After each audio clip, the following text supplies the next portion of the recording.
Hello, I am Dr. Vamsavardhan P. I am General Laparoscopic and Endoscopic Surgeon, Srikara Hospitals, Vijayawada. Today we will be discussing about the most common topic where many of the patients will present to any OPD in the hospital. This includes gastritis, means a patient will be having bloating sensation, pain in the abdomen, and a patient will be having nausea, and patient will be having little bit of discomfort in the abdomen. This all includes a small set of diseases called as APD. APD means acid peptic disease, which can also be termed as GERD. GERD includes gastroesophageal reflux disease. Main pathology for this disease is the acid protection in the stomach. Acid which acts on the food what we eat. Generally, if we take improper food, this acid will be acted on the abdominal wall, on the stomach wall, and this causes gastritis. And main causes of this gastritis include smoking, alcohol, and improper food intake, and eating outside food, junk food.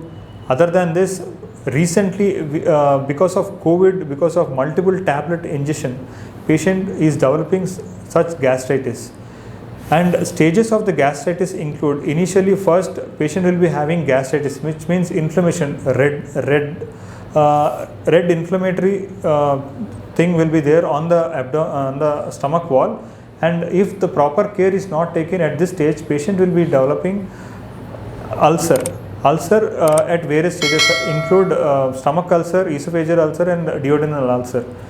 And if this stage is also not properly taken care of, patient will be having next stage, which is a severe stage called as perforation.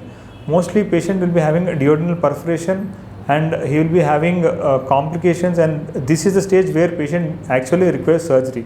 To prevent such progressing of stages, patient should get initially diagnosed by endoscopy such stages. Patient should be diagnosed at early stages through endoscopy and should be given treatment accordingly. Endoscopy is a diagnostic procedure. Endoscopy includes a small tube which will be having a camera on the top of it, and which will be introduced through the mouth, and we can identify any lesions in the esophagus, stomach, and the duodenum, which is the upper part of the small intestine.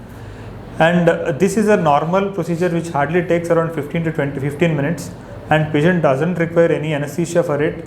And because this procedure we can diagnose what are there, such as ulcers or any mass lesions such as any tumors, and we can take a biopsy of the tumor or any swelling in the abdomen because due to this procedure. And any diagnostic procedures, any therapeutic procedures such as controlling of bleeding and foreign body retrieval can be done through endoscopy.